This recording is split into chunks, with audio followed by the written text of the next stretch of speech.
Gomes e eu estou muito feliz de receber ele aqui no nosso programa para falar sobre coração. Será que o coração da mulher é diferente do coração do homem? Doutor Ney está conosco. Tudo bem, doutor? Tudo bem. Seja bem-vindo. Prazer, Já obrigado. está confortável. Obrigado. 2 beijinhos. Por favor, doutor, se Obrigado. acomode. A casa é nossa. Hoje o doutor Ney fala um pouquinho sobre as causas, né? Das Sim. dores no peito. E aí a gente sempre brinca, inclusive com a equipe, né? Eles falam, mulher é muito sentimental, mulher tem um coração mole, mulher chora por qualquer coisa. De fato, né? O coração do homem, doutor, ele é mais forte do que o coração da mulher? O coração da mulher, ele é mais sensível? Bem, o nosso telespectador, muito obrigado por estar aqui, obrigado pelo seu convite. A gente que agradece.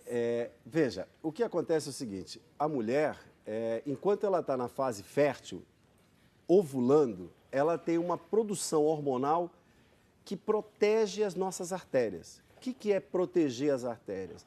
Esses hormônios, os estrógenos e algumas variações desses hormônios, eles vão facilitando a circulação, porque a artéria diminui a chance de ter um entupimento do ponto de vista fisiológico. Há uma proteção. Então, a pressão da mulher fica mais controlada, com menor tendência a subir, isso eu falo de modo geral. E as artérias fluem o sangue melhor. No homem, ele não tem essa característica. Então, o que acontece? A mulher tem esse privilégio. Em contrapartida, com o passar da mudança do nosso estilo de vida, nosso modo de vida, nosso estilo de vida, alimentar, do ponto de vista psicológico e do ponto de vista do trabalho, mudou a sua jornada. Então, a mulher tem a situação de ser uma mulher, ser uma profissional, e muitas vezes ela acumula 3, 4, 5, 6 funções ao mesmo tempo. E, por outro lado, ela descuida, muitas vezes, da busca da atividade física para favorecer o benefício das suas artérias. Então, veja você, o homem, ele acaba não tendo essa, muitas vezes, jornada sextupla, mas ele tem jornada dupla ou tripla. E ele relega muitas vezes a busca ao atendimento médico. Então ele descobre mais tarde. A mulher, por um outro lado, busca mais precocemente o médico. Do ponto de vista fisiológico, para você que está em casa saber, essa é uma artéria. Essa artéria. Claro que você está vendo aqui a artéria em tamanho aumentado. Em média, você vai ter essa artéria com 3 milímetros, 2,5. Então, o coração, essas artérias ficam externamente. Muito bem. Se você observar aqui dentro, tem uns pontinhos vermelhos. São as chamadas células endoteliais. Cada pontinho desse libera uma substância chamada óxido nítrico, que faz com que as artérias se dilatem, relaxem.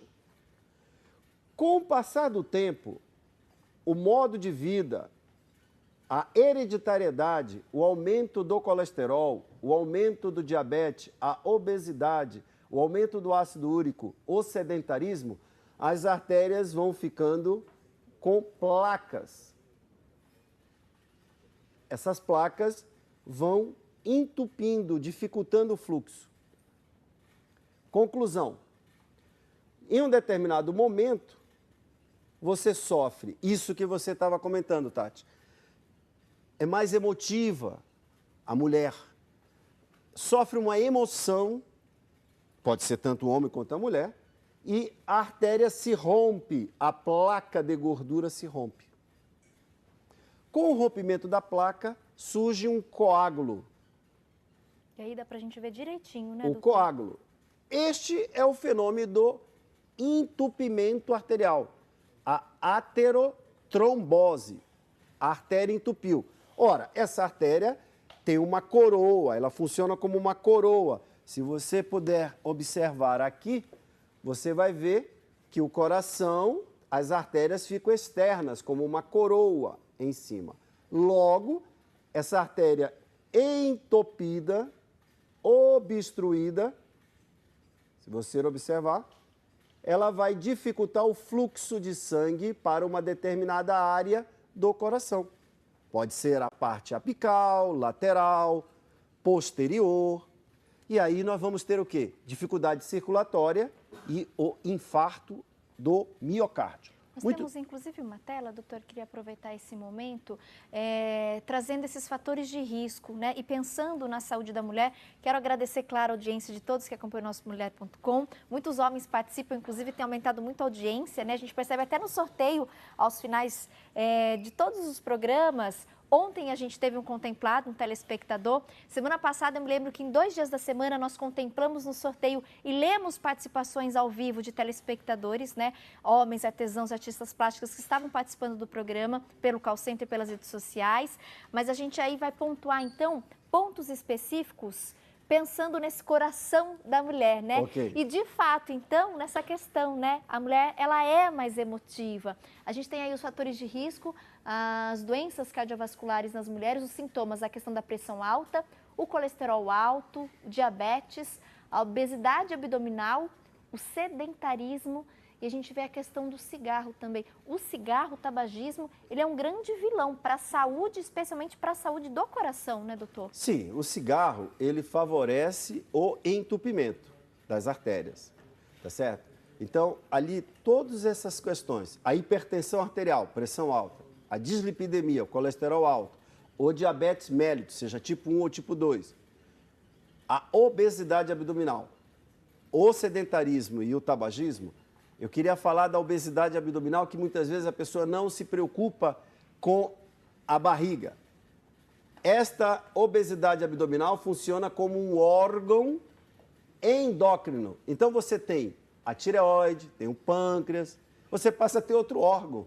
Só que esse outro órgão, o corpo não pediu, quem nos criou não pediu para nascer esse outro órgão. Nós que colocamos Exatamente, Tati. Nós colocamos mais um órgão. Só que tem um detalhe, esse órgão, ele produz enormes substâncias malignas, maléficas ao nosso corpo. Substâncias essas desde a intolerância da insulina, que vai favorecer o aumento do diabetes, até substâncias que vão entupindo a nossa artéria, estreitando as nossas artérias. Do mesmo modo que o tabagismo. Quando você fuma, cada baforada de fumo que você dá, você estreita a artéria do coração. A obesidade abdominal, que junta com o sedentarismo, vai favorecer ao longo de um tempo esse processo de entupimento.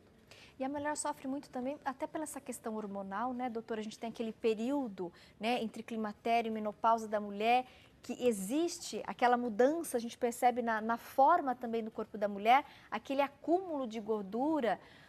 Homens, a gente percebe também o acúmulo. Muitas pessoas até comentam, doutor, mas o homem, a barriga do homem é a barriga de cerveja, Sim. né? Como a gente pode, de fato, trabalhar essas duas situações? Na mulher, essa questão hormonal, durante esse momento, essa fase da vida, e essa questão do homem mesmo. A barriga do homem, então, não tem problema ele ter, né, aquele aumento, porque a barriga de cerveja, aquilo não vai trazer risco? Não. Todo aumento da cintura abdominal, tá certo? Tanto no homem como na mulher, ele vai favorecer ao processo de entupimento arterial. É um risco. É um risco. Você já tem um fator de risco a mais. Do mesmo modo que a pressão alta, o ácido úrico, diabetes, sedentarismo, obesidade, você já tem um fator de risco. Então você tem que trabalhar para reduzir essa célula na parede abdominal. Tá certo? Por várias formas. A principal é a dieta. A outra é o fortalecimento muscular. Tá certo? Então, e a atividade física. Certo? Então, mas não existe um privilégio de A ou de B. Tanto o homem como ambos têm que se cuidar. O grande problema é que a tendência da mulher é de se sublimar, ou seja, eu sou assim mesmo, eu não posso mudar, fui criada assim, e aí você vai aumentando o período que você vai ficando mais sedentária. E aí você, tardiamente, é difícil você recuperar o tempo, mas nunca é impossível. Recentemente eu vi uma coisa agora, em um vídeo muito interessante, de uma pessoa que eu calculo que ela tenha pelo menos uns 180 quilos, de 160 a 180 quilos. Ele conseguiu em 15 meses emagrecer, sem nenhuma cirurgia. Isso tem um vídeo que está... Isso é um exemplo de que é possível. A gente que participa de grupos de cirurgia de obesidade, que acompanha, vê que a cirurgia bariátrica é uma cirurgia excelente, mas que também existe a cirurgia, que eu digo, da boca. A força de vontade. A força de vontade que essa pessoa demonstrou. E eu que chamo a atenção de você que está em casa, de buscar isso para modificar. Não é só você se preocupar porque a mulher tenha mais chance de ter o coração partido, a síndrome de Takotsukubo, que você sofre esse estresse emocional, que você comenta, essa emoção e de repente você infarta, sem entupir a artéria.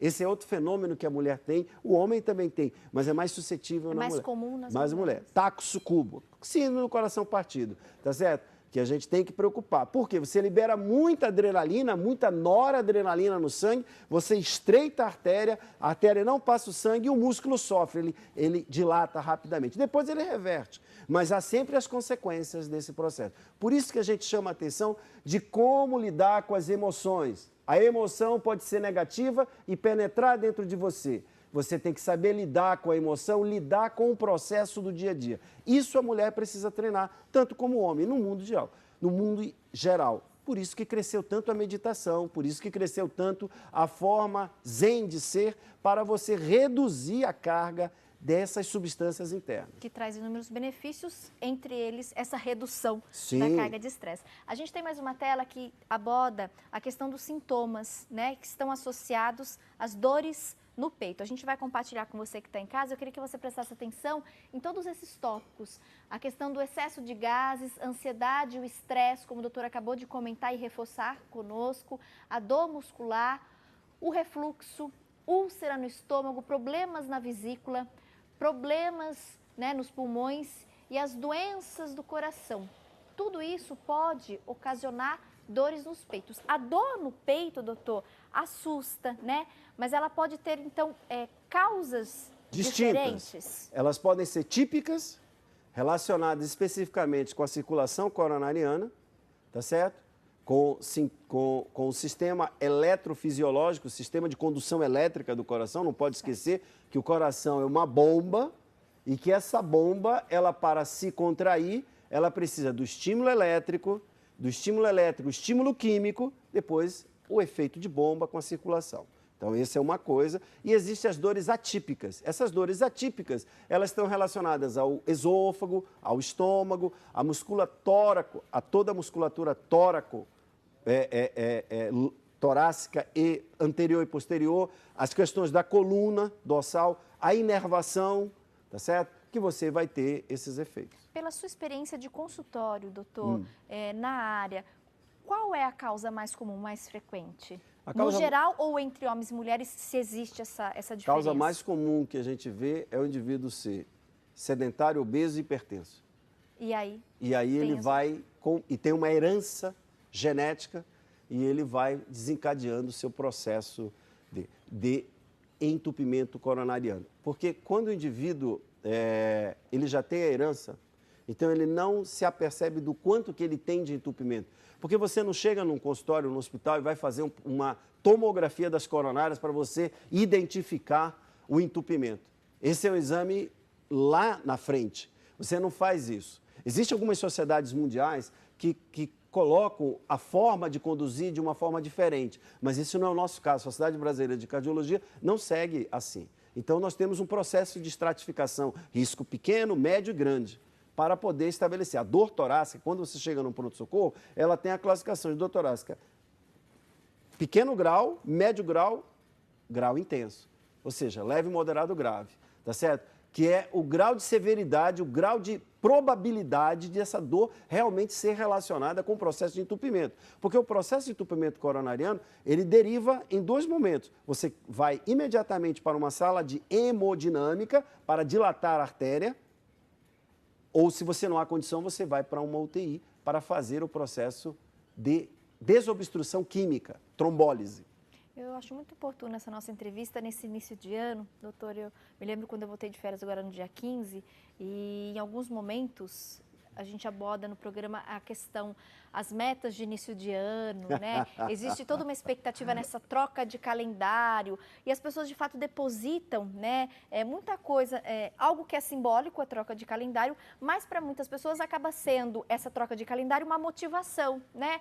Para buscar um emprego, para correr atrás de um sonho ou tirar do papel aquelas metas. E quando o senhor comentou de uma maneira muito oportuna, a causa mais comum que você percebe pela sua experiência profissional, então, as dores no peito, é aquela pessoa sedentária, aquela pessoa que está muito acima do peso, e a gente percebe e faz aquela avaliação do nosso erro e da nossa responsabilidade. Porque geralmente é muito mais fácil, né, doutor, e prático, a gente apontar culpados, né? Sim. O outro, enfim, a situação.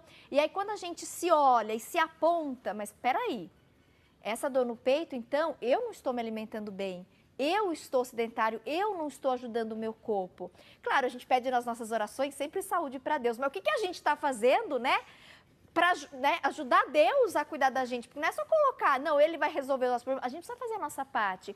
Então, esses cuidados com o nosso corpo, com a nossa saúde, eu acho que nesse início de ano que as pessoas, né, têm como costume, esse momento de fase, não, Tati, vou agora cuidar mais da saúde, vou mudar de vida, que você possa de fato se olhar com mais carinho e mudar hábitos, né, doutor? A questão da espiritualidade no relacionamento da saúde é um ponto muito importante. Mas você não pode devolver para a questão da espiritualidade aquilo que é seu. Sua responsabilidade. Que é a sua responsabilidade. Então... Volto já para a gente continuar essa conversa, okay. Viu, doutor?